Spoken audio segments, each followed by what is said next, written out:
Hey guys, my name is Will Gray. I want to start a YouTube channel. That's what I'm doing here. I like to build cars. Around one project I'm working on now is a 1972 FJ40. Getting an LS swap, 1-ton axles, and the LS I'm using is a 6-liter out of a 2008 Chevy Vortec Max.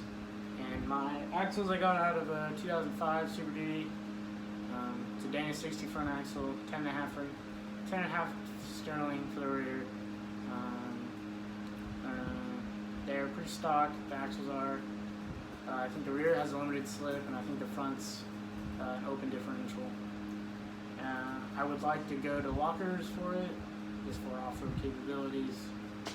That's pretty much it for that build. And then on this side of the garage, I have behind this trailer, I have a 1968 Chevy K20 that came when I bought it about a month ago. It had a 396 big block Chevy in it. I don't believe that was from the factory. I think someone swapped it in there.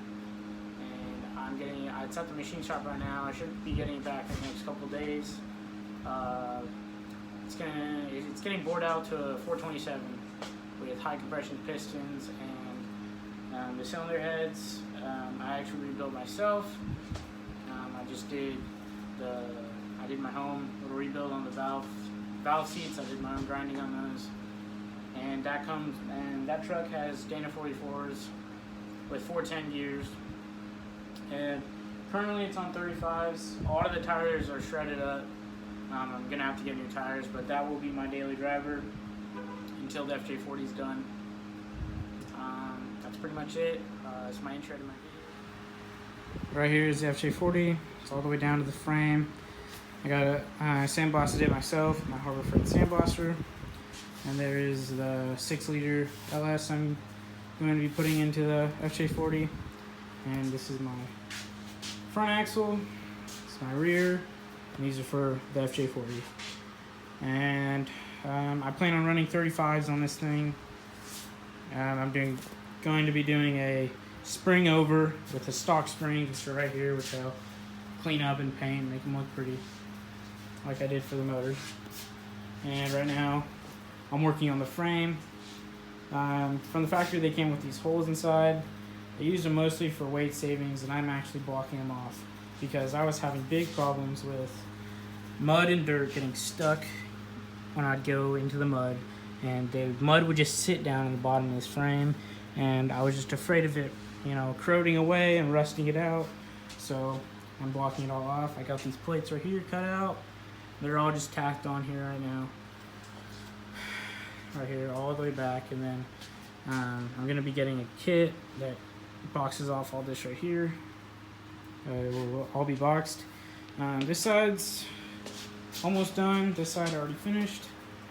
There's no more holes, and I have these bars going across to help with warpage so it doesn't warp at all. And I'm doing all this with my uncle's Miller 210 MIG welder. I'm not the greatest welder, but I'm learning. It's good enough for what I'm doing right now.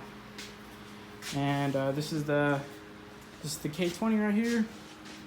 I was sanding away at it, and nice, prettier blue paint underneath. It's been painted a couple times. It actually is a very rust-free truck. Very little rust in the body. There's a couple spots kind of down towards the door, and that's pretty much it right here. I don't know if I can get around here. This is my work table. These are all for the components for the 427 big block. Here's a cam. I got it all labeled. Cylinder head number 1. One on this side, and 2 is on this side. And then I have them labeled for what valves it was, 1 all the way to 8, and on the other side as well. And can't really go over there. And that's pretty much it over here. It's gonna be a pretty mild engine. It's not gonna be making too much, probably 450 foot-pounds of torque for the 327.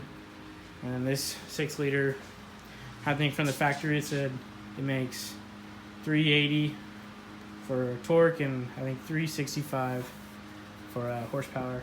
I do want to put beehives for comp cams Beehive valve springs on it, and then a Brian Tooley Racing Stage 3 truck cam into it. That's what I'd like to do. I have to save up the money myself and buy it. This is just an update. And right here is I put on this winch on the ground and bolted it. And whenever because the truck wasn't running, it's still not running, and I had to pull it into my garage, so I winched it all the way up. I got this all set up right here. This is from Harbor Freight, and I give it good reviews. It pulled it in no problem. Says it does 5,000 pounds.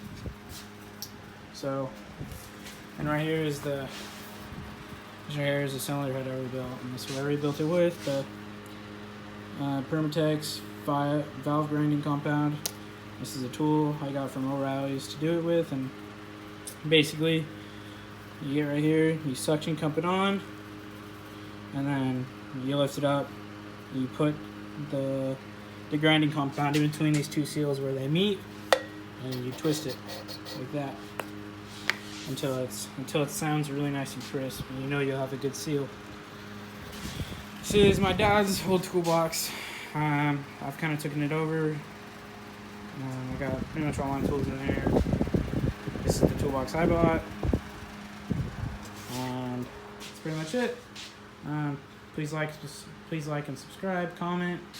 This is my first video, so please take it easy on me. Have a good day.